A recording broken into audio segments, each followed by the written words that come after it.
আল্লাহ রাব্বুল আলামিন বলেন, التائبون العابدون الحامدون السائحون الراكعون الساجدون الآمرون بالمعروف والناهون عن المنكر والحافظون لحدود الله وبشر المؤمنين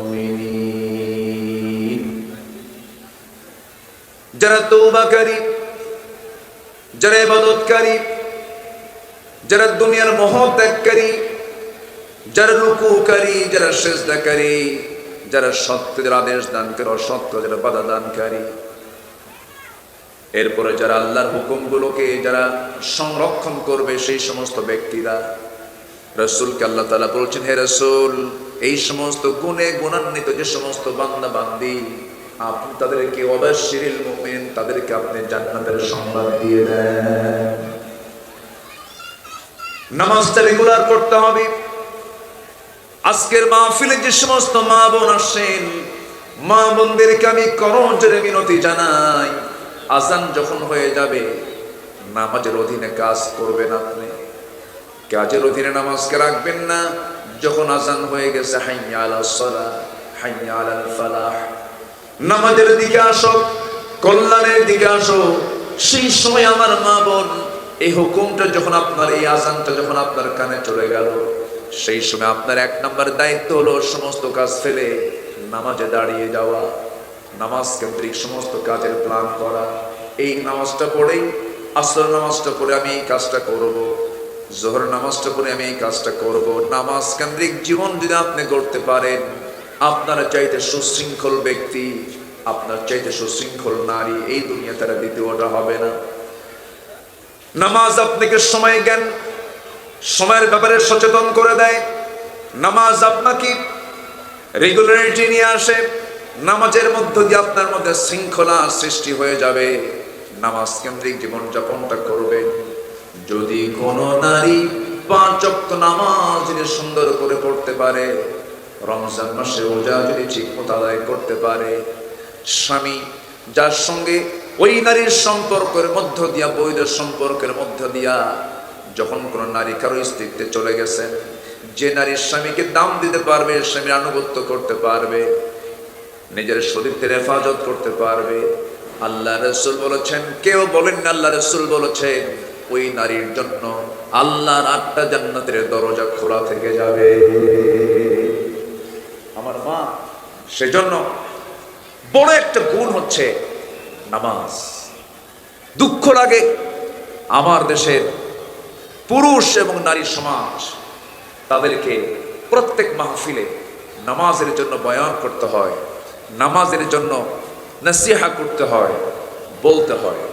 আমি করজোরে বিনতি জানাই, আজকের মাহফিলে যারা এসেছেন, আজকের মাহফিলে যারা অংশগ্রহণ করেছেন, যে সমস্ত মা বোন, আমি সবার কাছে এটাই আরজ রাখবো, মুসলিম পরিবারে জন্ম নিয়েছি।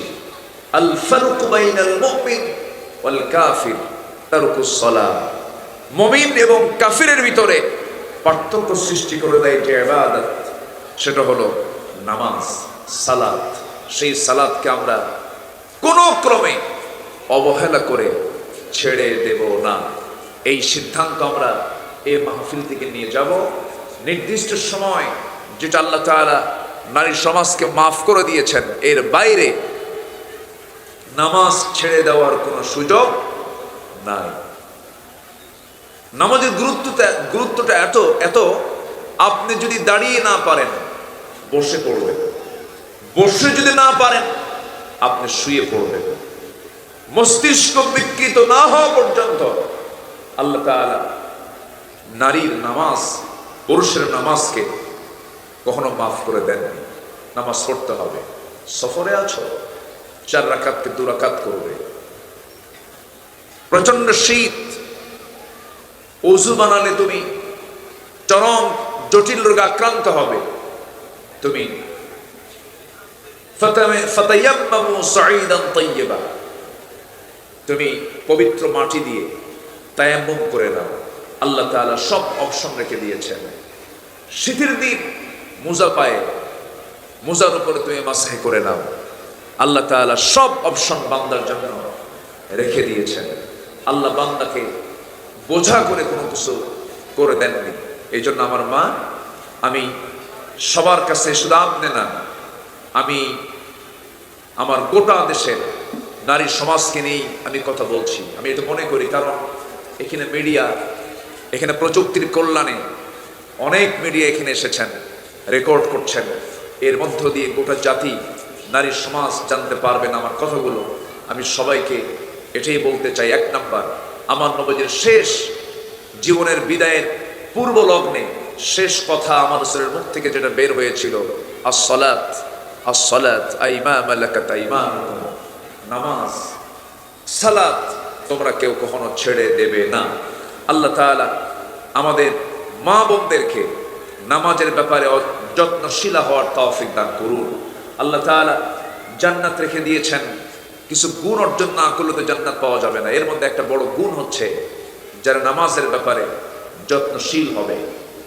যে সমস্ত নারী নামাজের ব্যাপারে যত্নশীলা হবে, যে সমস্ত নারী নামাজের ব্যাপারে অত্যন্ত গুরুত্ব দিয়ে খুশুর সঙ্গে যারা নামাজ পড়বে, আল্লাহ তাদেরকে 1 নম্বর জান্নাতুল ফেরদাউসের নিজে ঘোষণা দিয়েছেন। এই ঘোষণা অন্য কারো থেকে আসেনি, এই ঘোষণা এসেছে স্বয়ং আল্লাহ তাআলা হতে।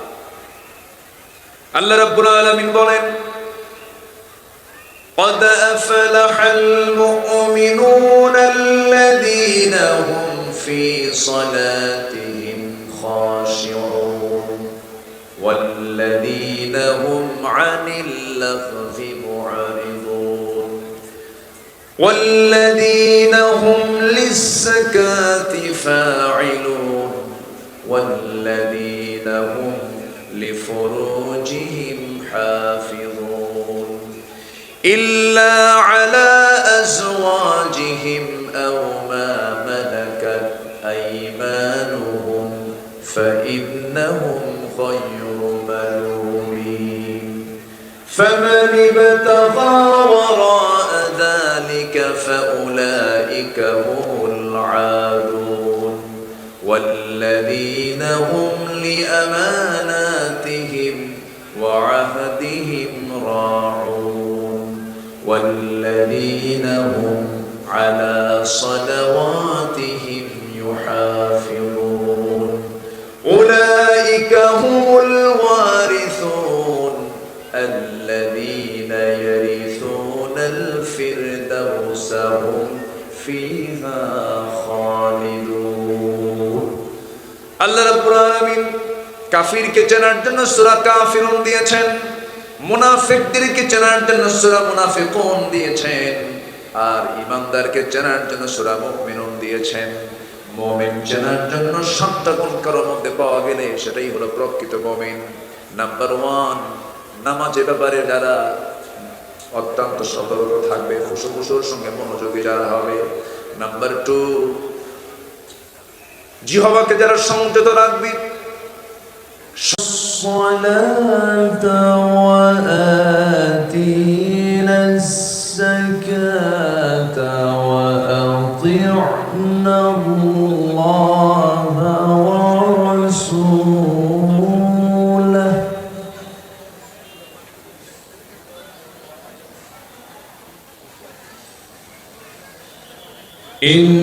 إنما يريد الله ليذهب عنكم الرجس أهل البيت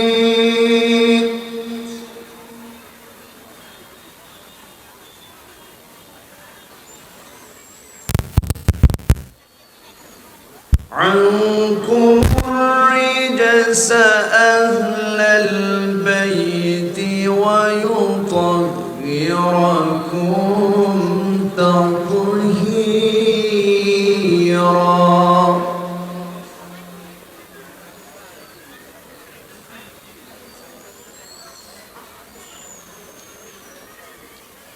واذكرن ما يتلى في بيوتكن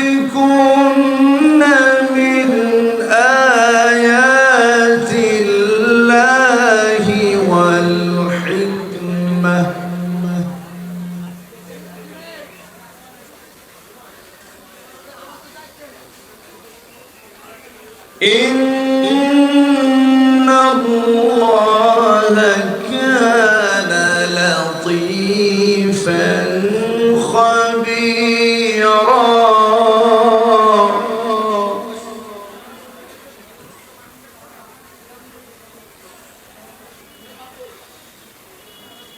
إن المسلمين والمسلمات والمؤمنين والمؤمنات والقانتين والقانتات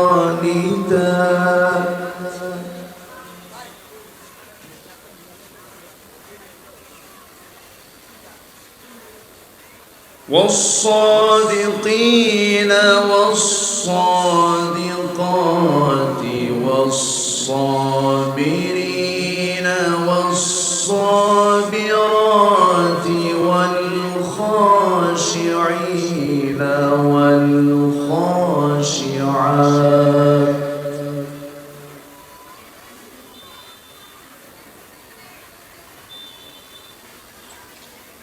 والمتصدقين والمتصدقات والصائمين والصائمات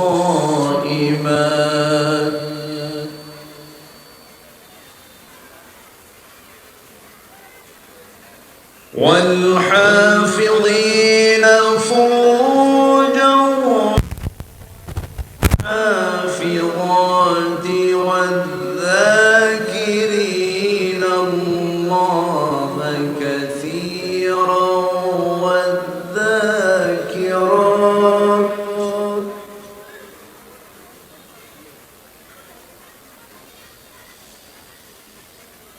أعد الله لهم مغفرة وأجرا عظيما.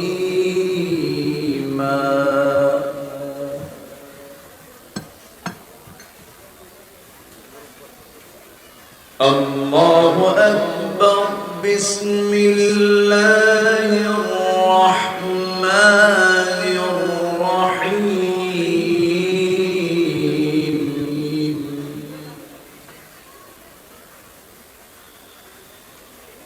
إن الله وملائكته يصلون على النبي يا أيها الذين آمنوا صلوا عليه وسلموا تسليما.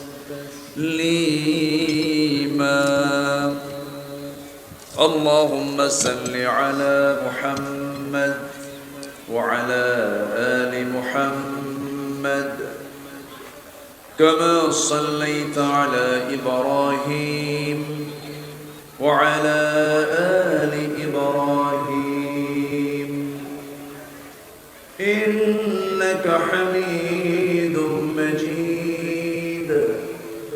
اللهم بارك على محمد وعلى آل محمد كما باركت على إبراهيم وعلى آل إبراهيم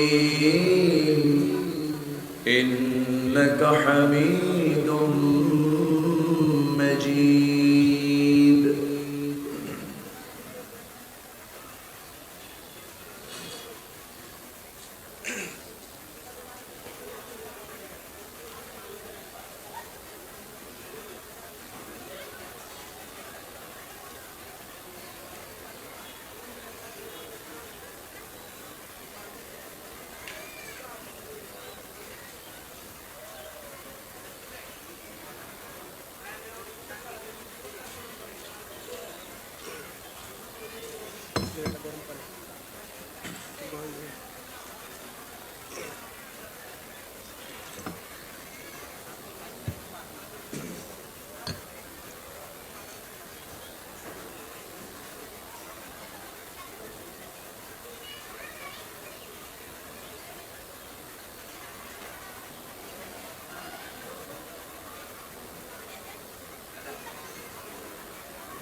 লক্ষ্মীপুর জেলার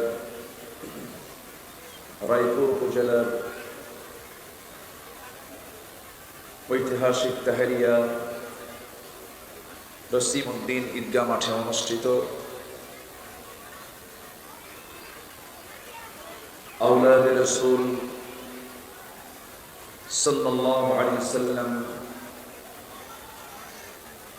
হযরতুল আল্লাম সৈয়দ তাহির আহমদ জাবিরি আল মাদানী রাহিমাহুল্লাহ সাহেব কিবলা রাজিমুসান ইসলে সওয়াব মাহফিল 2024 59তম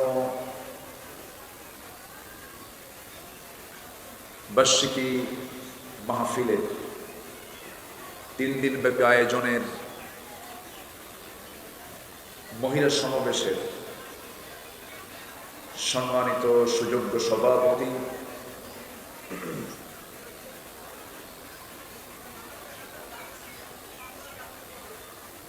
আওলাদে রাসূল সাল্লাল্লাহু আলাইহি ওয়াসাল্লাম আলহাজ হযরত মাওলানা সৈয়দ আনোয়ার হুসাইন তাহির আল জাবির আল মাদানী হাফিজাহুল্লাহ। আজকের মাহফিলের বরেণ্য মেহমান মাননীয় সংসদ, উপস্থিত হযরত উলামায়ে কেরাম, ফুদালায়ে ইসলাম, সুশীল সমাজ,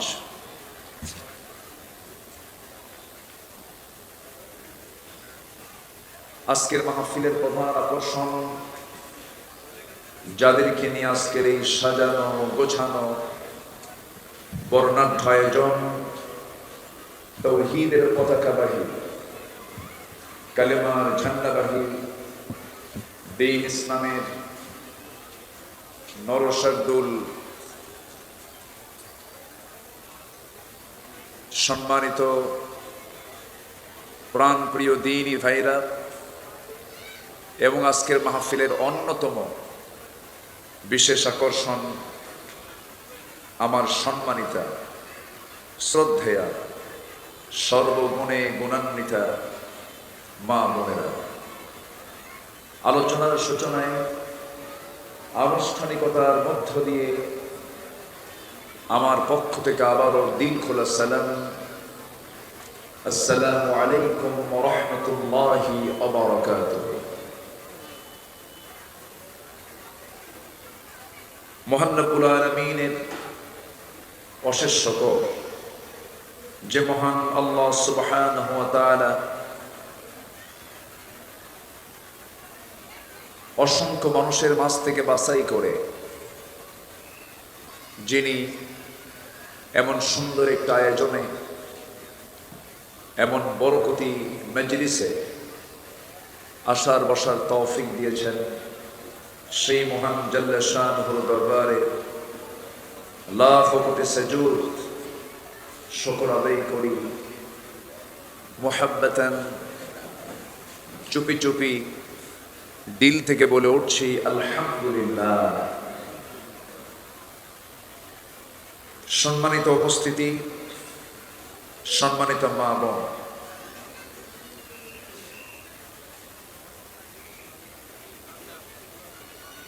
আমি সর্বপ্রথম এই অনুরোধটুকু রাখতে চাই, আমি লক্ষ্য করছি আমার কানে আপনাদের গুনগুন,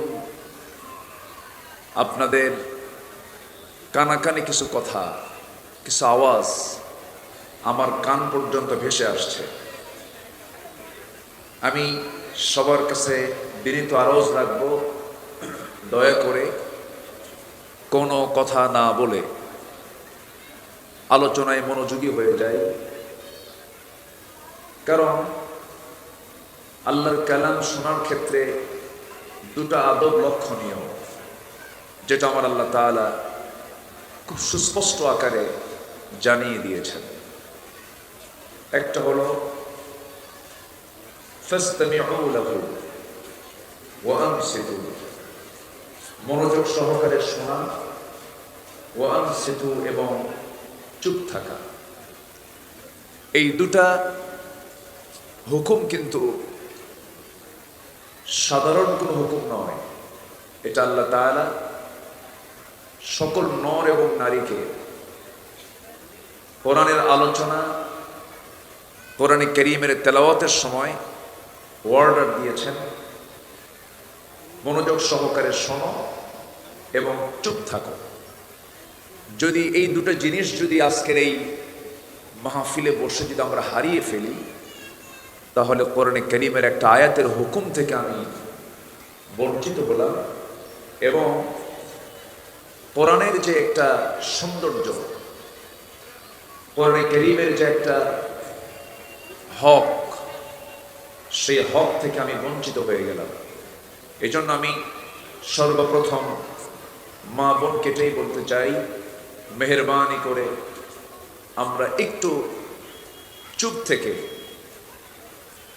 আমি তো এলেম শূন্য মানুষ, এলেম কালাম তেমন কিছু নেই, ভাঙ্গা চূড়া কিছু কথা বলতে এসেছি, কিন্তু আমার বলার মাঝে যেন কোনো ব্যাঘাত সৃষ্টি না হয়, এটার জন্য আপনার সহযোগিতা আমি বিনীতভাবে কামনা করছি। সম্মানিতা মা বোন, আমি আলোচনার সূচনায় আমার অভ্যাস অনুযায়ী কোরআনে কারীমের গুরুত্বপূর্ণ সূরা সূরাতুল আহজাব থেকে 33 নম্বর সূরা, 33 নম্বর আয়াত, 34 নম্বর এবং 35 নম্বর, এই তিনটি আয়াত কারীমা আমি তেলাওয়াতের মধ্য দিয়ে শুরু করেছি। এই তিনটা আয়াতকে সামনে রেখে কিছু কথা আমি বলতে চাচ্ছি। ওয়ামা তাওফীকি ইল্লা বিল্লাহ আলাইহি তাওয়াক্কালতু ওয়া ইলাইহি উনীব। সেই মহান রবের প্রতি পূর্ণ ভরসা রেখে আসুন আমরা এখন মূল আলোচনার দিকে, মূল বিষয়ের দিকে আস্তে আস্তে চলে যাই। আজকে আমাকে শ্রোতাবিহীন আলোচনা আমাকে করতে হচ্ছে, মানে সামনে শ্রোতা নেই, আমাকে শ্রোতাবিহীন একটি দৃশ্যের মুখোমুখি হয়ে আমাকে কথা বলতে হচ্ছে। তা আমার মা, আমি আশা রাখি আপনি মনোযোগী হয়ে কথাগুলো শুনবেন ইনশাআল্লাহ।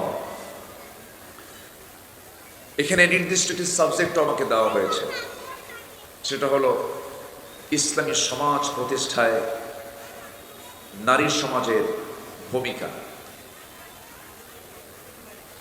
আল্লাহ তাআলা এই দুনিয়াতে নর এবং নারী দুনিয়াতে পাঠিয়েছেন এবং প্রথম সৃষ্টি করেছেন নরকে।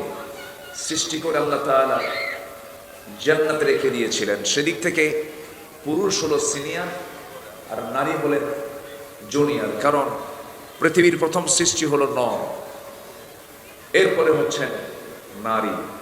সৃষ্টির দিক থেকেও সিনিয়র হচ্ছেন পুরুষ এবং জুনিয়র হলেন নারী, কারণ আল্লাহ তাআলা আদম আলাইহিস সালাতু ওয়াস সালামকে প্রথম সৃষ্টি করেছেন, খালাকাল্লাহু আদম আলা সূরাতিহি।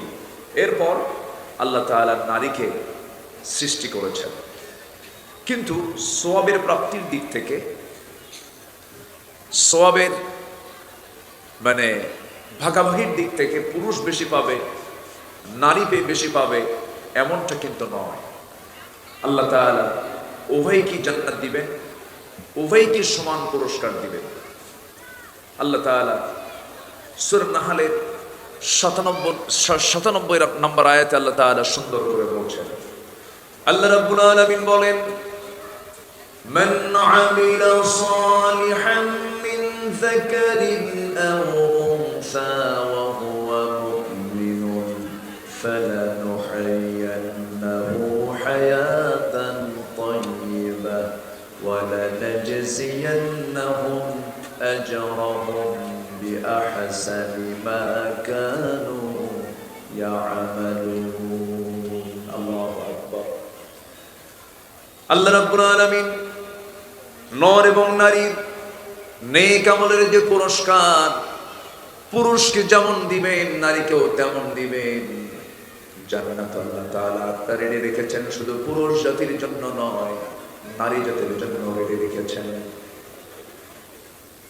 প্রাপ্তির দিক থেকে কোনো কমতি নেই। আল্লাহর রহমত প্রাপ্তি থেকে বান্দা বান্দির মধ্যে কোনো কমতি নেই, সমান করে আল্লাহ রাব্বুল আলামিন দেওয়ার ওয়াদা করেছেন। এবং আল্লাহ তাআলা পৃথিবীর সকল নর নারীকে লক্ষ্য করে যে হুকুমগুলো দিয়েছেন, ইয়া আইয়ুহাল্লাযীনা আমানু সম্বোধন করেছেন, সেখানে কিন্তু নারী কুল বাদ যায় নাই, নারী সমাজ কিন্তু বাদ যায় নাই। ইসলামী সমাজ প্রতিষ্ঠায় নারীরা চুপ করে থাকবে এমন কোন সুযোগও ইসলাম রাখে নাই। আল্লাহ রাব্বুল আলামিন সূরা তাওবার ৭১ নম্বর আয়াতে সুন্দর করে বলছেন, ওয়াল মুমিনুনা ওয়াল মুমিনাতু বা'দুহুম আউলিয়াউ বা'দ ইয়া'মুরুনা বিল মা'রুফি ওয়া ইয়ানহাউনা 'আনিল মুনকার وَيُقِيمُونَ الصَّلَاةَ وَيُؤْتُونَ الزَّكَاةَ وَيُطِيعُونَ اللَّهَ وَرَسُولَهُ। মুমিন পুরুষ এবং মুমিনা নারী পরস্পরের দ্বারা বন্ধু, পরস্পরের দ্বারা অন্তরঙ্গ বন্ধু। এরা কি করবে? 4টা কাজ করবে। يأمرون بالمعروف وينهون عن المنكر।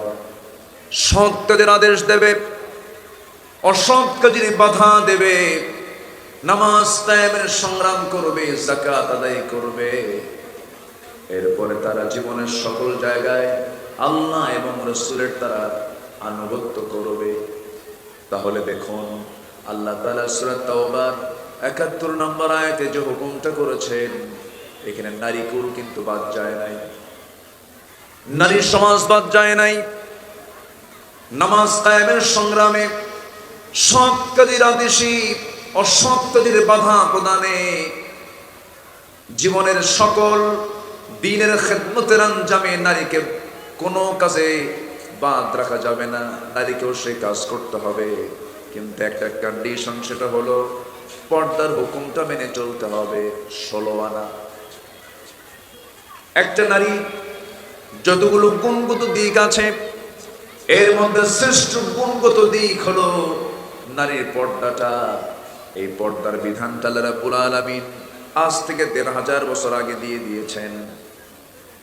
যে নারীর পর্দা নাই, পর্দাহীনা নারী লবণ শূন্য তরকারির মতো। যে তরকারিতে লবণ থাকে না, যে সেটা যেমন স্বাদহীন হয়, মুখরোচক হয় না, খাওয়ার অনুপযোগী হয়ে যায়। যে নারীর মধ্যে পর্দা থাকে না, সে লজ্জাহীনা হয়ে পড়ে। আর যখন কারো লজ্জা জ্ঞান না থাকে, ইযা লাম তাস্তাহি ফাসনা মা শি'তা, যখন কেউ লজ্জাহীন হয়ে পড়ে, সে তখন যা ইচ্ছা তাই করতে পারে। এই জন্য আমার মা, একটা নারীর মূল সৌন্দর্য হলো পর্দা। যার মধ্যে পর্দা থাকবে না, তার কোন আমল আল্লাহর দরবারে মঞ্জুর হবে না। পর্দা ছাড়া নামাজ হবে না, পর্দা ছাড়া যাকাত আদায় করলে সেটা হবে না। পর্দা হচ্ছে মূল একটা বিষয়। আল্লাহ রাব্বুল আলামিন সূরাতুল হাসাবের ভিতরে যেখান থেকে আমি তেলাওয়াত দিয়ে শুরু করেছি, আল্লাহ নারীকুল সমাজকে আগে এই বিষয়টা আগে সতর্ক করে দিয়েছেন। নারী সমাজ, আল্লাহ তাআলা নারী সমাজকে লক্ষ্য করে বলছেন, وقرن في بيوتكن ولا تبرجن تبرج الجاهلية الأولى وأقمنا الصلاة وآتينا الزكاة وأطعنا الله ورسوله إنما يريد الله ليذهب عنكم الرجس أهل البيت ويطهركم تطهيرا। হে নারী সমাজ, তোমরা নিজ গৃহে অবস্থান করবে। আইয়ামে জাহেলিয়াতের মতো, সেই যুগের নারীদের মতো, প্রাক জাহিলি যুগের মতো সৌন্দর্য প্রদর্শন করে বাইরে বের হবে না। বাইরে বের হবে না এমন নির্দেশনা কিন্তু নেই। মেয়েরা বাইরে বের হবে, কিন্তু মেয়েরা হবে বাইরে বের হবে রাজ রানীর মতো। তার সাথে হেল্পার থাকবে, তার সাথে একজন পুরুষ থাকতে হবে, মিনিমাম একটা পুরুষ থাকতে হবে। সেই পুরুষ, যে পুরুষটা তার জন্য মাহরাম, তার সাথে দেখা করা জায়েজ, স্বামী বা এমন কোন পুরুষ যে পুরুষ তার পর্দার আওতামুক্ত, এমন নারী, এমন পুরুষকে সাথে নিয়ে তিনি বের হতে পারবেন। আল্লাহ তাআলা নারীকে শিক্ষায়, নারীকে গবেষণায়, নারীকে স্টাডিতে, নারীকে আল্লাহ তাআলা জাগতিক জীবনের সকল কাজকর্মে কোথাও কোনো বাধার সৃষ্টি করেননি। ইসলাম বাধা দেয়নি, কাজ করবে তারা, চিকিৎসক হবে আপত্তি নেই,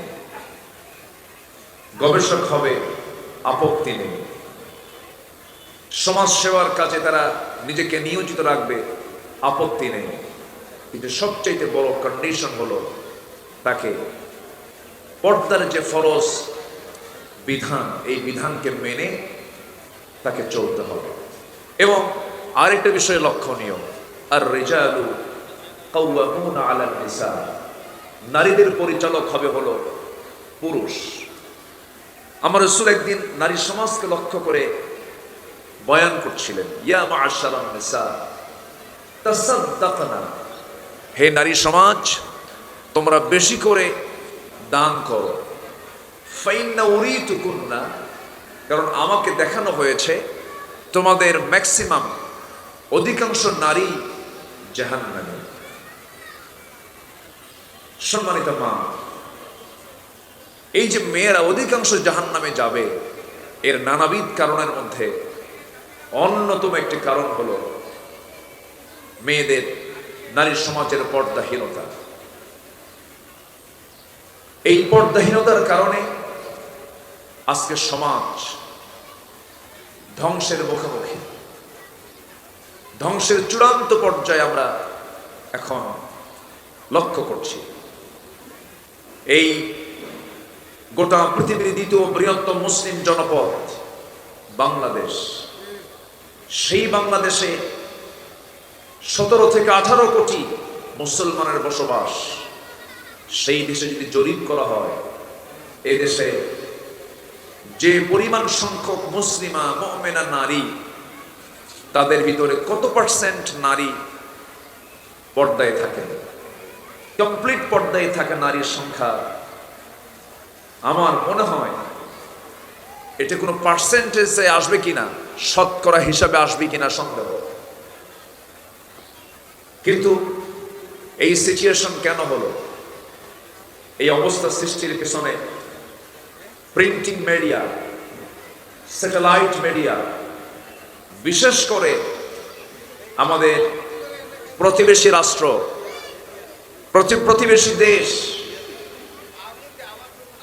প্রতিবেশী রাষ্ট্রের যে সমস্ত সাংস্কৃতিক যে আগ্রাসন, অপসংস্কৃতির যে চূড়ান্ত আগ্রাসন, আমি মনে করি অ্যাটম বম গোটা পৃথিবীর মানবতার জন্য যত না হুমকি স্বরূপ, তার চেয়ে বড় হুমকি স্বরূপ হলো আমেরিকার হলিউড, ভারতের বলিউড।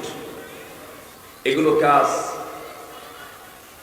এই সাবকন্টিনেন্টের নারী সমাজকে ধ্বংসের পেছনে ঠেলে দেওয়ার অন্যতম হাতিয়ার হিসেবে ব্যবহার করছে হলো এই ভারতের বলিউড সহ ভারতীয় অপসংস্কৃতি আজকের নারী সমাজকে ধ্বংসের দিকে ঠেলে দিচ্ছে।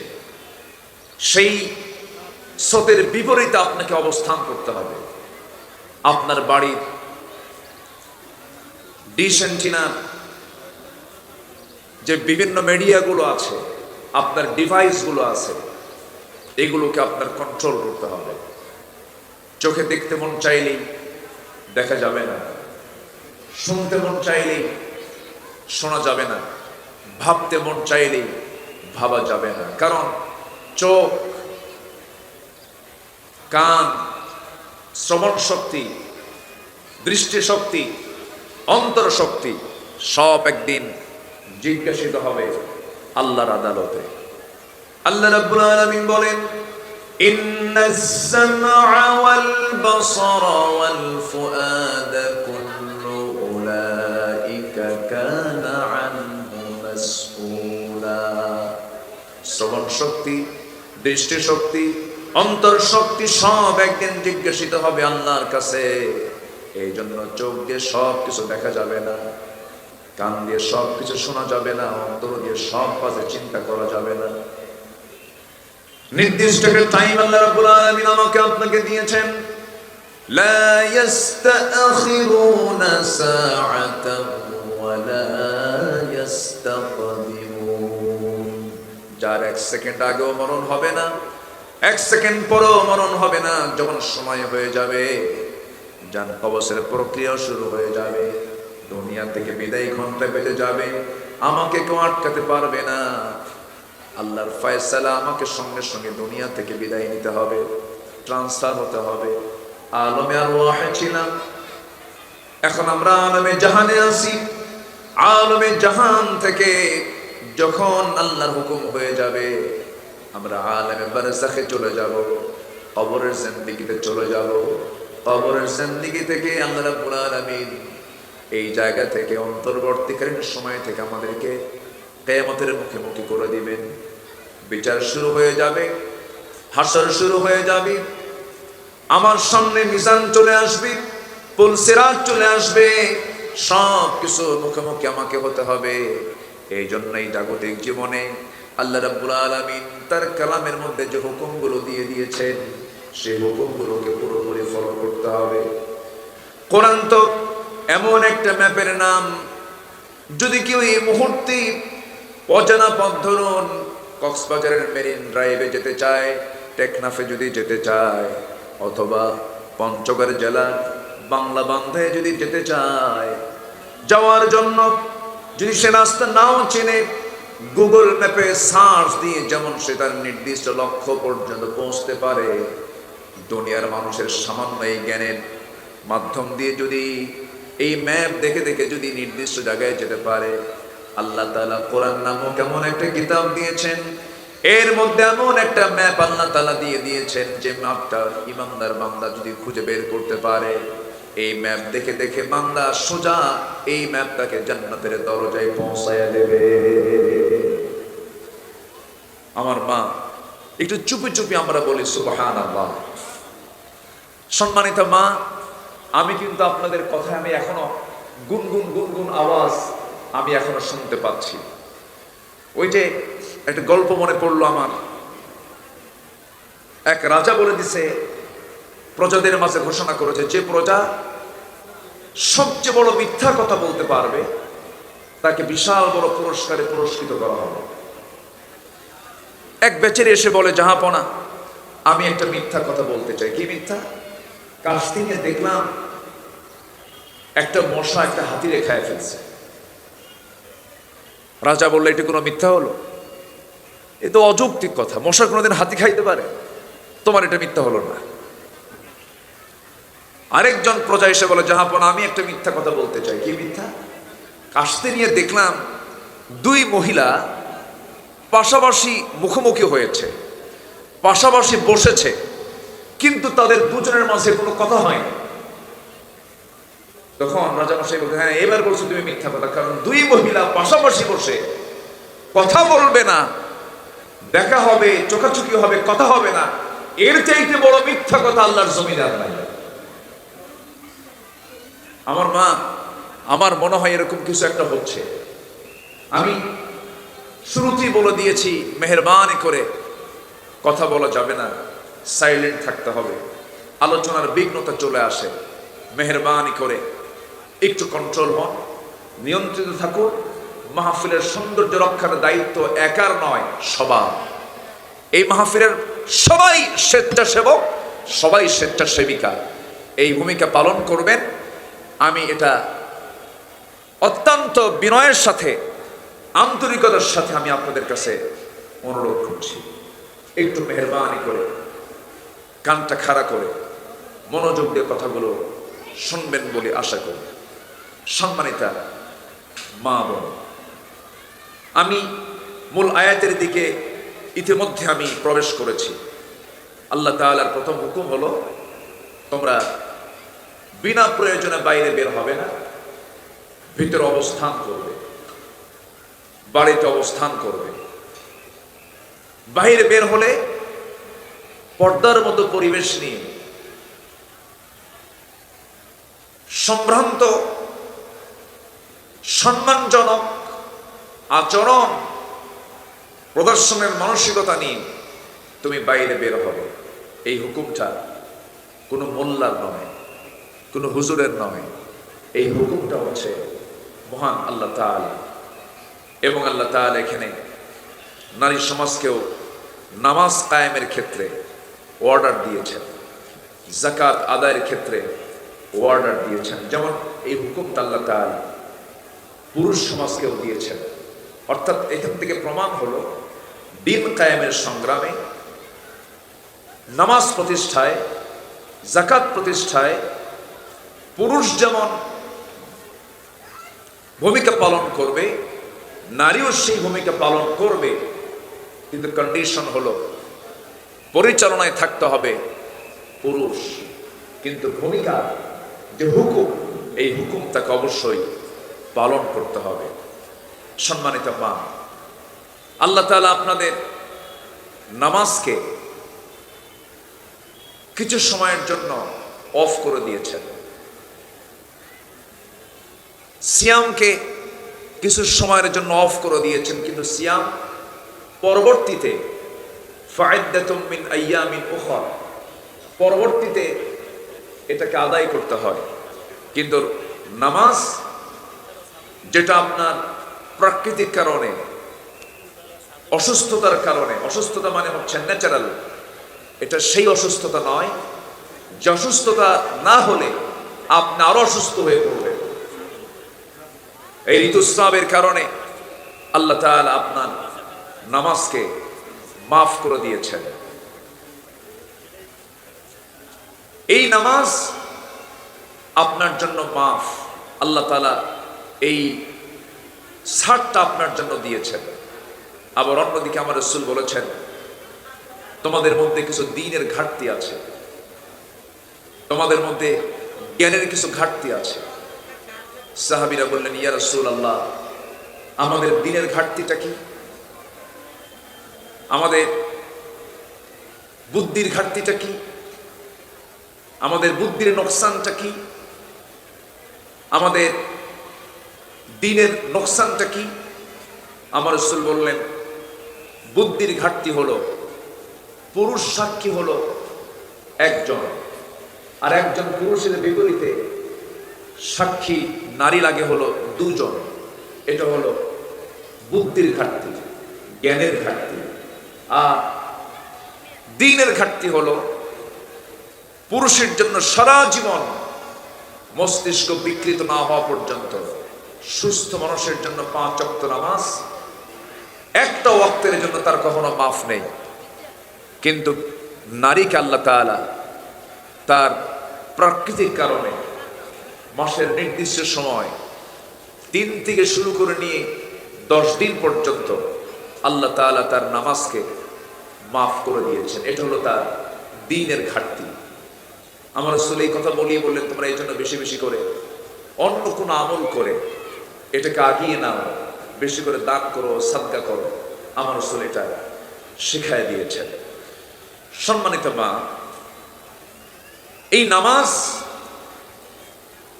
বাদ দেওয়ার দিক থেকে পুরুষও যেমন পিছে আছে, এদেশের নারী সমাজও কিন্তু পিছে আছে। অনেক মেয়েরা, অনেক নারী, অনেক মা অসুখের নাম করে, অসুস্থতার নাম করে, যে অসুস্থতা তার কেটে উঠতে সর্বোচ্চ 7 থেকে 10 দিন লেগে যায়, এরপরও এটা ঠেলে নিয়ে 15 দিন 20 দিন অবহেলা করে নামাজগুলো ছেড়ে দেয়। অথচ একত্ব নামাজের যে গুরুত্ব, একত্ব নামাজের যে কি দাম, শুধু এতটুকুন বলি। একটা হাদিসে আসছে, রাকাতাই সালাতুল ফজর খায়রুম মিনাদ দুনিয়া ওয়া মা ফিহা। ফজরের 2 রাকাত সুন্নত নামাজের দাম হলো দুনিয়া এবং দুনিয়ার মাঝে যা আছে তার চাইতে বেশি দামি। সুবহানাল্লাহ। তাহলে ফজরের 2 রাকাত সুন্নতের দাম যদি এত হয়, ফরজ তো পড়েই থাকলো, কত দাম এই ইবাদতের, কত দাম এই সেজদার, কত দাম এই রুকু। ওয়ারকাউ মা'আর রাকিঈন, আল্লাহ তাআলা রুকুকারীদের সঙ্গে রুকু করতে বলেছেন। এবং আল্লাহ তাআলা বিশেষ গুণে গুণান্বিত হওয়ার জন্য একটা আয়াত সুন্দর করে উপহার দিয়েছেন সূরা তাওবার 112 নম্বর আয়াত। অযাচিত, অপ্রয়োজনীয়, অনর্থক, মিথ্যা, গীবত, পরনিন্দা, পরচর্চা এই জাতীয় কোনো শব্দ যার মুখ থেকে বের হবে না, অযাচিত কথা যার মুখ থেকে বের হবে না, আল্লাহ তাআলা তাকে মুমিন বলে সাব্যস্ত করেছেন। 1 নম্বর নামাজের ব্যাপারে মনোযোগী। নাম্বার 2 হলো জিহ্বাকে সংযত রাখা, ওয়াল্লাযীনা হুম আনিল লাগযি মুআরিদুন। নাম্বার 3 হলো যাকাতের ব্যাপারে সতর্ক থাকা, যাকাত ঠিকমতো আদায় করা। নাম্বার 4 হলো লজ্জাস্থানের হেফাজত করা। রাসূল নিজে বলেছেন, মান আযমানু লি মা বাইনা লিহইয়াইহি ওয়া মা বাইনা রিজলাইহি আযমান লাহুল জান্নাহ। যে উম্মত আমার 2টা জিনিসের শামিল হবে, 2 চোয়ালের মধ্যস্থ বস্তু জিহ্বা, 2 উরুর মধ্যস্থ বস্তু গোপনাঙ্গের লজ্জাস্থানের যে হেফাজত করবে, আযমান লাহুল জান্নাহ, আমি রাসূল তার জন্য নিজে বেহেশতের জামিন হয়ে যাব। গোটা দুনিয়াতে আজ যত অপকর্ম চলছে, যত পাপাচার চলছে, এই 2টা অঙ্গকে ঘিরে। এই জন্য এই 2টা অঙ্গ দিয়েছেন, অঙ্গের হক আমরা আদায় করব। মুখ থেকে যদি কথা বের করতে হয়, সত্য কথা বের করব, চুপ থাকবো, এটা আমার জন্য নাজাতের কারণ হয়ে যাবে। কথা যদি বলি, বাস্তব কথা বলবো, সত্য কথা বলবো, প্রয়োজনীয় কথা বলবো। কথা না থাকলে চুপ থাকবো। যে ব্যক্তি মান কানা ইউমিনু বিল্লাহ ওয়াল ইয়াউমিল আখির ফালইয়াকুল খায়রান আও ইয়াসমুত। যে ব্যক্তি আল্লাহর প্রতি বিশ্বাস আনলো, পরকালকে বিশ্বাস আনলো, পরকালকে যে বান্দা মেনে নিল, তার উচিত হলো সে যত রকম কথা বলবে, হক কথা যেন বলে, শ্রেষ্ঠ কথা যেন বলে, উৎকৃষ্ট কথা যেন বলে। কথা যদি না থাকে সে যেন চুপ থাকে। চুপ থাকাটাই তার জন্য নাজাত, চুপ থাকাটা তার জন্য বিশাল বড় মুক্তির একটা মাধ্যম। যত কথার ঘনত্ব বেড়ে যাবে, গুনার পরিমাণ তার বেশি বেড়ে যাবে, মিথ্যা চলে আসতে পারে। কিন্তু একটা বাস্তব কথা হলো, সারাদিন পুরুষ যত কথা বলে, তার চাইতে নারীরা কথা একটু বেশি বলে, মেয়েদের কথার পরিমাণ একটু বেশি। এটার কারণও আছে। পুরুষ সারাদিন কথা বলে, গবেষণায় আসছে 2000 শব্দ, আর নারী সমাজ সারাদিন কথা বলে হলো 5000 শব্দ। 3000 বেশি, 3000 বেশি। কেন বলে বেশি? মেয়েরা এই কথাগুলো বেশি বলার কারণ আছে, গ্রাউন্ড আছে। মেয়েরা বেশি কথা বলবে, এটা স্বাভাবিক। কারণ বাচ্চা কাচ্চা লালন পালনে সবচেয়ে বেশি ভূমিকা নার্সিং এর দায়িত্ব, ওর সেবা শুশ্রূষা, ওকে আদর করা, স্নেহ করা। এক্ষেত্রে কোনো ক্রমেই পুরুষ এগিয়ে নয়, এখানে এগিয়ে হলো নারী সমাজ। তো নারী সমাজ যেহেতু এগিয়ে, একটা শিশুর পিছনে প্রচুর সময় ব্যয় করতে হয়, একটা কথা বারবার করে বলতে হয়। এক কথা বারবার করে বলার অভ্যাস পুরুষ জাতির নাই। এই জন্য কোনো মেয়েকে দায়িত্ব না দিয়ে যদি কোনো বাবাকে যদি কোনো শিশু লালন পালনের দায়িত্ব দেওয়া হয়, হয়তো একবার বলবে বাবা চুপ করো, বাবা চুপ করো, নয় 3 বার বলবে। 3 বার বলার পর আর বাবার ধৈর্য কুলাবে না, একদম সন্তান 2টা হাতের মধ্যে নিয়ে মারবে কাঁচা। কিন্তু মারা তো তা পারে না। মার একবার না, শত শতবার বলে বাবা থামো, বাবা চুপ করো, সোনা, আত্মা, জান, সুমা খায়, আদর করে, কোলে নেয়, পিঠে নেয়। এই যে সুন্দর করে সেবা শুশ্রূষা করছেন, এর জন্য কথা বলার প্রয়োজন কম না বেশি? বেশি, কথা বেশি বলতে হয়। এই জন্য মাদেরকে আল্লাহ তাআলা কথা বলার যোগ্যতা বেশি দিয়ে পাঠিয়েছেন। এটা হচ্ছে প্রাকৃতিক কারণ। আল্লাহ তাআলা জানেন যে মেয়েদেরকে কথা বেশি বলতে হবে বিভিন্ন জায়গায়। সন্তান পালনে তাদের কথা বলার দরকার। দেখবেন এরকম কিন্তু মা একটু কথা বেশি বলেন, কিন্তু কথা বলতে বলতে আবার থেমে যান। হয়তো আপনি যারা আজকের মাহফিলে পুরুষ যারা আছেন, স্বামী বাজার থেকে নিয়ে এসেছেন, বেগুন কিনে নিয়ে আসছেন। বেগুন তো এমন একটা মানে তরকারি যে বেগুন ওর মধ্যে পোকা ঢুকছে কিনা এটা বোঝা কঠিন। বেগুন কেনা কিন্তু খুব কঠিন ব্যাপার। তো বেগুনটা হয়তো নিয়ে আসছে ভালো মনে করে, কিন্তু বেগুনটা যদি বাড়িতে আনার পর তার স্ত্রী গিন্নি যদি বেগুন কুটতে নিয়ে যদি পোকা দেখেন, এই যে পোকা দেখলেন উনি, ওই বেগুনের তফসির হবে ঘন্টা 3। বেগুন কেন পচা আনলো, এটার তফসির ঘন্টা 3 হবে। তো আল্লাহ তাআলা জানেন যে মেয়েদেরকে কোন কাজে কিভাবে ব্যস্ত রাখতে হয়, এটা আল্লাহ তাআলার ফয়সালা। তো আমার মা, আমি আপনার ব্যাপারে যে গালমন্দ করছি তা কিন্তু না। আপনি যে বেশি কথা বলেন এটা আপনার যোগ্যতা। আল্লাহ তাআলা আপনার মধ্যে এই যোগ্যতা না দিলে আপনি সন্তান লালন পালন করতে পারতেন না। কিন্তু কথা বলতে নিয়ে মেয়েদের মধ্যে একটা বিষয় খুব লক্ষণীয়, সেটা হলো স্বামীর দুর্নাম কিছু কিছু মহিলা করে বেড়ায়। সবাই না, তবে এলাকার মায়েরা খুব ভালো। স্বামীর দুর্নাম করার ব্যাপারে মেয়েরা একটু পটু হয়, সব মেয়েরা, এবং অকৃতজ্ঞতার কারণে তারা বেশি জাহান্নামে যাবে। কোনো কিছু হলে শেষমেশ বলি ফেলে, তুমি আমার জন্য করছো। এই জাতীয় কথা মেয়েদের মধ্যে থেকে হঠাৎ করে চূড়ান্ত কথা বের হয়ে যায়। এই জন্য আল্লাহ তাআলা মুমিনদেরকে লক্ষ্য করে বলছেন, তোমরা তোমাদের জিহ্বাকে সংযত করো। কথা আগে নয়, চিন্তা আগে। কথাকে আগে না মুখ থেকে বের করে আগে চিন্তা করে ভাবতে হবে, আমি এই কথাটা যে বলছি, এই কথাটা আমার জন্য কতটুকু যুক্তিযুক্ত। ঈমানদার একটা কথা বের করে ঈমানকে সামনে রেখে, মুখ থেকে কথা একটা বের করলে তখন ঈমানকে সামনে রেখে সে কথা বলে, কারণ কথাই হচ্ছে ঈমানের গুরুত্বপূর্ণ একটা দিক। এই জিহ্বার দ্বারা অনেক পাপ হয়, অনেক পাপ হয়। ইদা আসবাহা ইবনে আদম, যখন কোন বান্দা সকাল করে, ফাইনাল আ'দা কুল্লা শাইইন তাকফুরুল লিসান ইত্তাকিল্লাহা ফিনা ফাইন্নামা নাহনু বিক ফাইন ইসতাকামতা ইসতাকামনা ওয়া ইন আওয়াজাজতা আওয়াজাজনা আও কামা ক্বালা আলাইহিস সালাতু ওয়াস সালাম। যখন কোন আদম সন্তান ঘুম থেকে উঠে সকালবেলা যখন তার সামনে হাজির হয়ে যায়, ভোরবেলা যখন সে করে, ঘুম থেকে উঠে, ফাইনাল আ'দা কুল্লা শাইইন, মাথা থেকে নিয়ে পা পর্যন্ত সমস্ত অঙ্গ প্রত্যঙ্গ গুলো জিহ্বার কাছে চলে আসে।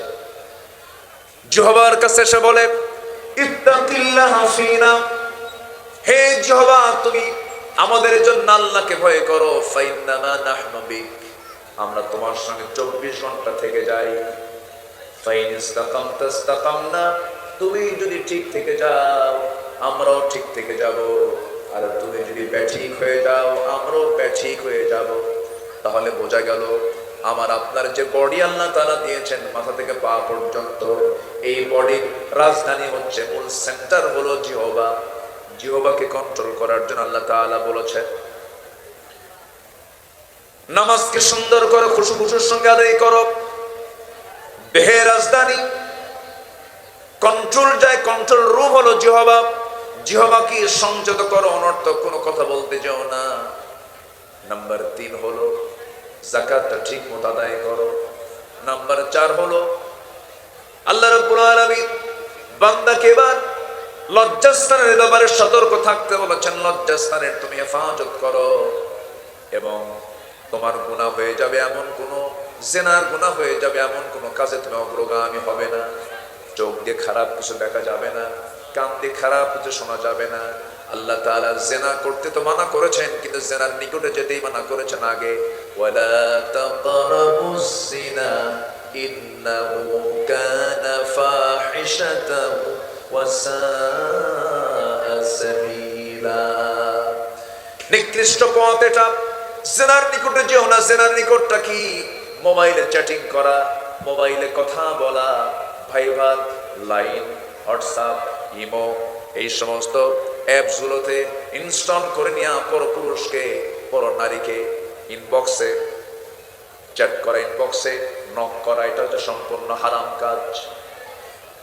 কারো ইনবক্সে ঢুকে যাওয়া মানে বেডরুমে ঢুকে যাওয়া, কারো ইনবক্সে যাওয়া যাবে না। আজকের এই প্রযুক্তির এই যুগে ডিভাইস ব্যবহারে সর্বোচ্চ সতর্ক থাকতে হবে। মা, আপনি ডিভাইস ছাড়া থাকতে পারবেন না, ভালো কথা, কিন্তু ডিভাইসটা আপনার জন্য তখন ব্যবহার করা জায়েজ হবে যখন আপনার নিয়ন্ত্রণে আপনার ডিভাইস থাকবে, মোবাইলটা থাকবে। কিন্তু আপনার নিয়ন্ত্রণে মোবাইলটা নাই, মোবাইল আপনাকে কন্ট্রোল করে, আপনি মোবাইলকে কন্ট্রোল করতে পারেন না, আপনার ব্যবহার করা জায়েজ না, আপনি ব্যবহার করতে পারবেন না। এটার নির্দিষ্ট সীমা অতিক্রম করা যাবে না। যতটুকু বৈধ, এটা ব্যবহারে আপনার বৈধতা অবৈধতা এই জ্ঞানটা আপনার ভিতরে থাকতে হবে। নচেত আমাকে যদি কেউ প্রশ্ন করে মোবাইল ব্যবহার করা জায়েজ আছে না নাই, আমি তো বলতে পারবো না যে এটা জায়েজ নাই। তার জন্য জায়েজ যে মোবাইলকে কন্ট্রোল করতে পারবে, যে মোবাইলকে কন্ট্রোল করতে পারবে সে পারবে ব্যবহার করতে। যাকে মোবাইল ব্যবহার কন্ট্রোল করে, যাকে মোবাইল কন্ট্রোল করে, তার ব্যবহার করা জায়েজ নাই। এই জন্য মা, এই প্রযুক্তি, এই তথ্য প্রযুক্তি একদিকে আমরা যেমন দেখি কল্যাণ, ক্ষতি কিন্তু কম না। কত নারী স্বামীকে ছেড়ে চলে গেছে অন্যের ঘরে, এটার বড় একটা মাধ্যম ভূমিকা পালন করেছে কিন্তু এই ডিভাইসগুলো। কত পুরুষ এই মোবাইলের দ্বারা আক্রান্ত হয়ে চরিত্র, জীবন, যৌবন নষ্ট করে ফেলেছে। এজন্য এই ব্যাপারে আমরা একটু সতর্ক থাকার চেষ্টা করব। লজ্জাস্থান হেফাজতের ক্ষেত্রে এটি একটি গুরুত্বপূর্ণ নির্দেশনা যে তথ্য প্রযুক্তির অবাধ বিচরণ, এমন বিচরণ করা যাবে না। এখানে নিয়ন্ত্রণ করতে হবে চোখকে, নিয়ন্ত্রণ করতে হবে নিজের চিন্তা চেতনাকে, লালন করতে হবে কোরআন এবং হাদিসমুখী করতে হবে। আমার মা, আপনি যখন হতাশায় ভুগবেন, আপনি যখন চরম টেনশনে থাকবেন, আপনার সেই সময় আপনার টেনশন পৃথিবীর কোনো মানুষ দূর করতে পারবে না। আপনার মনস্তাত্ত্বিক অস্থিরতা পৃথিবীর কোনো মানুষ আপনার দূর করতে পারবে না। আপনার অস্থিতিশীলতা কেউ আপনাকে স্থিতিশীল করতে পারবে না। কিন্তু আপনি সেই কাজগুলো যদি আপনি করতে পারেন, এর মধ্যে অন্যতম একটি কাজ হলো যখন আপনার পাশে কেউ নেই, রাত 12টা বেজে গেছে, রাত 1টা বেজে গেছে, সবাই ঘুমের সাগরে হাবুডুবু খাচ্ছে, আপনি সুন্দর করে ওযু বানায়া ঘরের একটা কোনায় দাঁড়িয়ে আপনি 2 রাকাত, 4 রাকাত, 8 রাকাত, 12 রাকাত এই তাহাজ্জুদটা আপনি রেগুলার করবেন। আপনি যদি সেজদায় লম্বা টাইম আপনার সকল আকুতি, সকল চাওয়া যদি আপনি শিশুর মতো কান্নাকাটি করে, শিশুর মতো বললাম আমি, শিশুর মতো কান্নাকাটি করে যদি আপনি আল্লাহর কাছে বলতে পারেন, আল্লাহ যদি তৎক্ষণাৎ দিয়ে দেন, এ তো আপনি পেয়ে গেলেন, আল্লাহ তাআলা আপনাকে দিয়ে দিলেন। কিন্তু দিতে যদি বিলম্ব হয়ে যায়, ভাবতে হবে আল্লাহ তাআলা আপনাকে কিছু পড়ে দেবেন। কিন্তু এই দুনিয়াতে যদি আল্লাহ তাআলা আপনাকে না দেন, আপনাকে মনে মনে ভাবতে হবে এই দুনিয়াতে আল্লাহ আপনাকে দিলেন না, পরজীবনে আখিরাতে আপনাকে জান্নাত দিয়ে তা বুঝাইয়া দিবে। হতাশ কখনো হওয়া যাবে না, হতাশ কখনো ইমানদারের কাজ নয়। হতাশ আসে শয়তান থেকে, হতাশ কখনো ইমানদার হতে পারে না। আল্লাহ রাব্বুল আলামিন কি সুন্দর করে ইমানদারকে জানিয়ে দিচ্ছেন, বলে দিচ্ছেন। আমার মা, আল্লাহ রাব্বুল আলামিন 7টা গুণের কথা বলেছেন। প্রথম বললাম নামাজটাকে খুশুর সঙ্গে আদায় করা। নাম্বার 2 হলো জিহ্বাকে কন্ট্রোল করা, জিহ্বাকে নিয়ন্ত্রণে রাখা। মান নাজাহ ইয়া রাসূলুল্লাহ, হে রাসূল নাজাত কেমনে পাবো, মুক্তি কেমনে পাবো? আমার রাসূল 3টা পথ দেখিয়ে দিলেন সেই সাহাবীকে। ও সাহাবী, মান নাজাহ ইয়া রাসূলুল্লাহ, قال রাসূলুল্লাহ সাল্লাল্লাহু আলাইহি ওয়াসাল্লাম বললেন, আমসিক আলাইকা লিসানাক وليسعك بيتك وبكي على خطيئتك أمسك عليك لسانك তুমি তোমার জিহ্বাকে রসনাকে নিয়ন্ত্রণ করো, তোমার বাড়িকে প্রশস্ত করে নাও। অবিকি আলা খাতিআতিক, তোমার পাপের জন্য চোখের পানি ফেলে ফেলে কাঁদো, চোখের পানি ফেলে ফেলে আল্লাহর দরবারে রোনাজারি করো। এই তিনটা কাজ যদি করতে পারো বান্দা, আল্লাহ তোমাকে নাজাত দিয়ে দিবেন। দেখেন এই হাদিস আল্লাহ রাব্বুল আলামিন তার রাসূলকে দিয়া জিহ্বার ব্যাপারে কত সতর্কতামূলক কথা জানিয়ে দিয়েছেন। এই জন্য আমরা জিহ্বাকে কন্ট্রোল করব, এটা গুরুত্বপূর্ণ একটা দিক। কথা বলতে নিয়া চিন্তা করব 1000 বার, কথা বলবো একবার, চিন্তা করব 1000 বার, কথা বলবো একবার। জ্ঞানী মানুষের বৈশিষ্ট্য হলো তাদের কথার ঘনত্ব থাকবে না, তারা যে কথাগুলো বলবে মুক্তোর দানার মতো ফুটতে থাকবে এমন জাতীয় কথাগুলো বলবে। আমার মাদেরকে আমি বলতে চাই এই বিষয়ে আমাদের সতর্ক থাকার চেষ্টা করব। নাম্বার 5 হলো ওয়াল্লাযীনা হুম লিআমানাতিহিম ওয়া আহদিহিম রাউন, যারা আমানতটাকে ঠিক রাখবে, ওয়াদা যারা ঠিক রাখবে, নামাজ দিয়ে শুরু করে নামাজ দিয়ে শেষ করে আল্লাহ তাআলা বলছেন ওয়াল্লাযীনা হুম আলা সালাওয়াতিহিম ইউহাফিজুন উলাইকা হুমুল ওয়ারিসুন আল্লাযীনা ইয়ারিসুনাল ফিরদাউসা হুম ফিহা খালিদুন। নাম্বার 7 হলো নামাজের ব্যাপারে যারা যত্নশীল হবে, নামাজের ব্যাপারে যারা যত্নবান হবে, আল্লাহ রাব্বুল আলামিন এই 7টা গুণে গুণান্বিত বান্দা বান্দিকে আল্লাহ নিজে ঘোষণা করছেন, এই সমস্ত বান্দা বান্দিকে আমি আল্লাহ রাব্বুল আলামিন জান্নাতুল ফিরদাউসের ওয়ারিস বানায়া দেব। সুবহানাল্লাহ। সম্মানিত মা, আমি বিশ্বাস রাখি সবাই মনোযোগ দিয়ে কথাগুলো শুনছেন। আমল করার জন্য বেশি ওয়াজ লাগে না, আর চিত্তরঞ্জনের জন্য, মনের তৃপ্তির জন্য ওয়াজ বহু লাগে। হুজুর আরেকটু ওয়াজ করেন, আরেকটু ওয়াজ করেন, কিন্তু আমলের জন্য কিন্তু বেশি ওয়াজ লাগে না।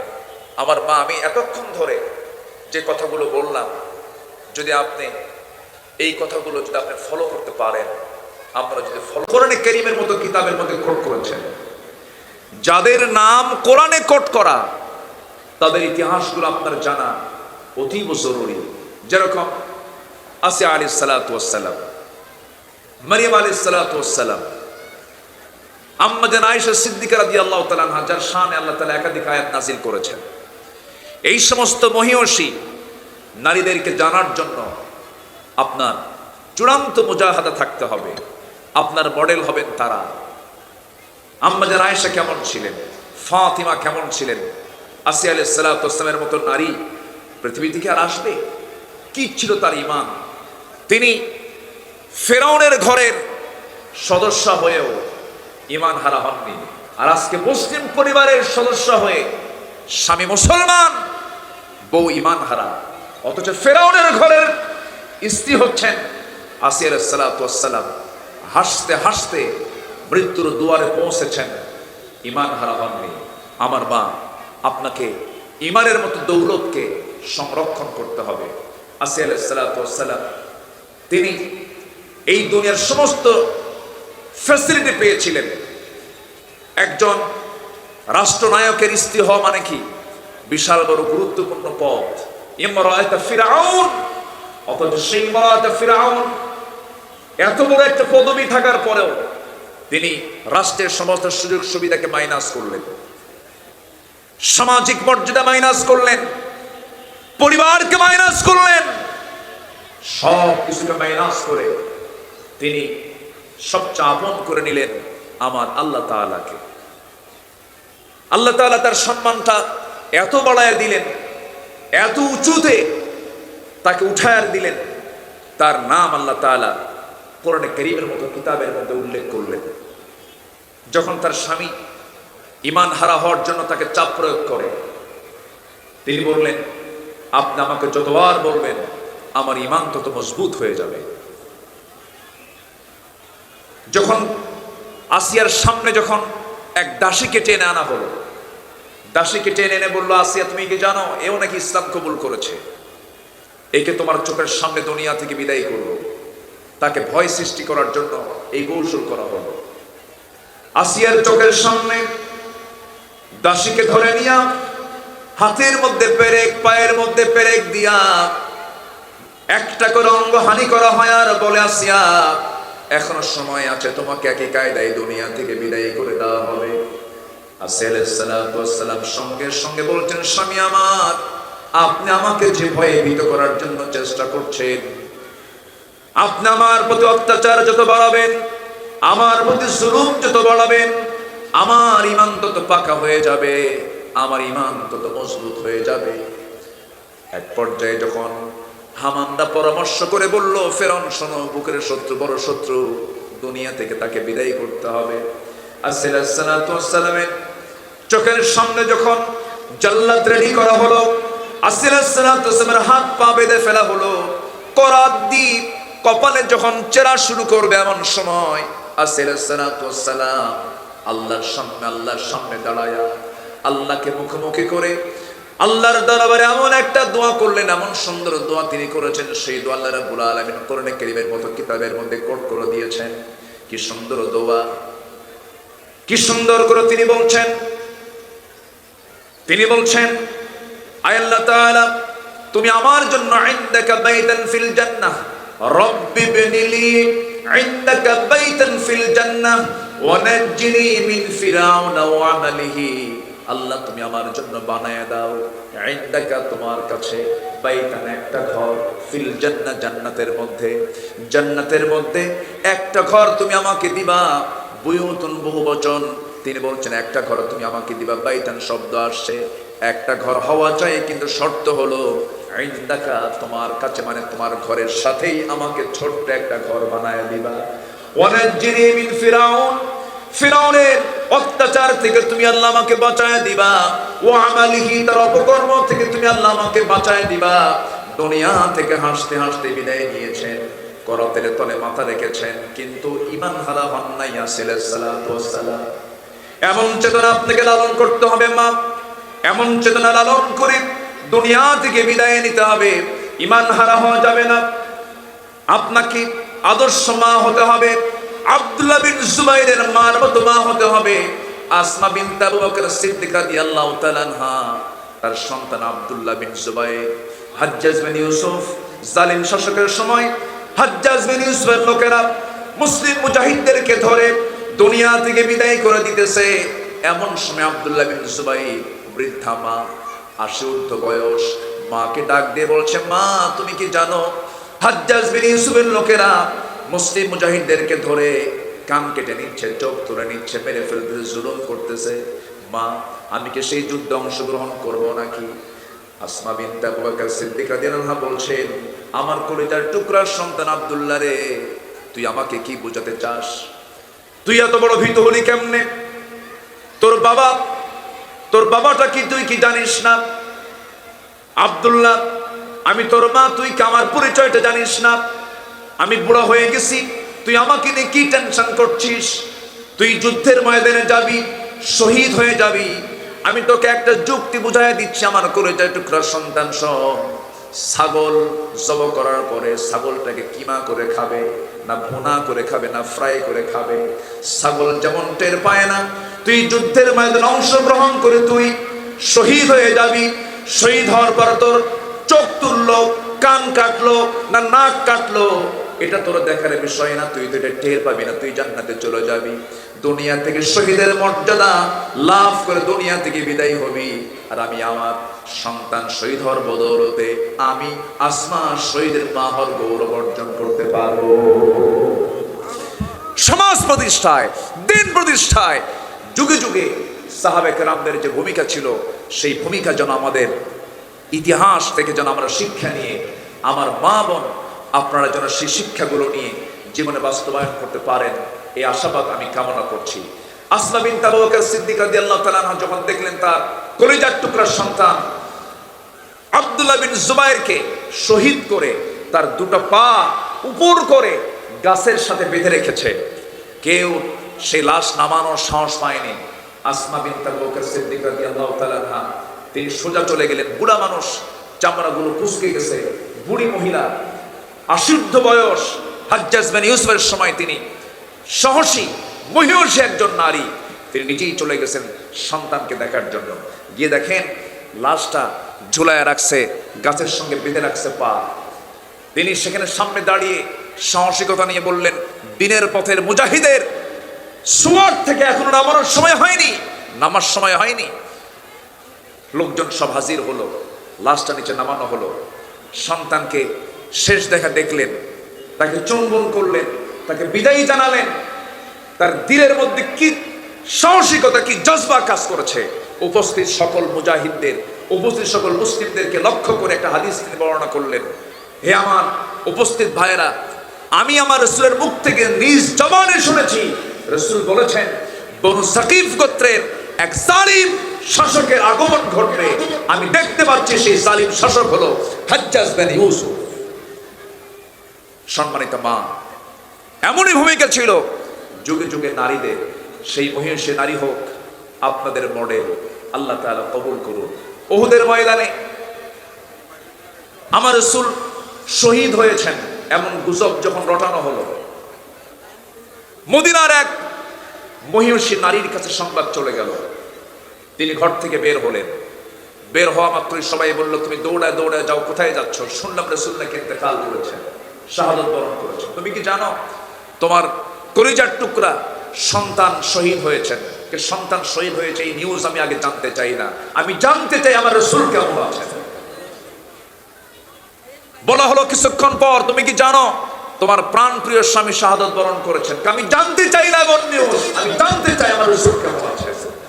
তুমি কি জানো তোমার সদ্য বড় ভাই এই যুদ্ধে শাহাদাত বরণ করেছেন? তিনি বললেন, আমার স্বামী, আমার সন্তান, আমার ভাই, গোটা দুনিয়ার সকল মানুষ মরে যাক, আমার দুঃখ নেই, একটাবার জানিয়ে দাও আমার রাসূল প্রাণে বেঁচে আছেন কিনা। সুবহানাল্লাহ, সুবহানাল্লাহ। আমার মা, আপনার তো আদর্শ এই সমস্ত নারীরাই হবে। আল্লাহ তাআলা এই এলাকার মা বোনদেরকে দিন মেনে চলার তৌফিক দান করুন। এই আশাবাদ কামনা করে আমি আমার ভাঙ্গা চোরা কথা এখানে শেষ করছি। এখানে আমাকে যে চিরকুট দেওয়া হয়েছিল প্রথমে, ও না, ঠিক আছে, আমি ভুল দেখেছি মনে হয়, আমি ভুল দেখেছিলাম। আমি মনে হয় ভাবছিলাম আমি এখানে 12:30টা ভেবেছিলাম, কিন্তু না, ঠিক আছে, আলহামদুলিল্লাহ, নির্দিষ্ট সময় আমি শেষ করে দিলাম। সবার কাছে আমার দোয়ার আরজ, খাস করে দোয়া চাই, হুজুর আপনার কাছে দোয়া চাই। আমি আমার কথা না বাড়িয়ে যতটুকু না আর যতটুকু হয়েছে এই আমি এখানে শেষ করছি। সুবহানাকাল্লাহুম্মা ওয়া বিহামদিকা আশহাদু আল লা ইলাহা ইল্লা আনতা আস্তাগফিরুকা ওয়া আতুবু ইলাইক।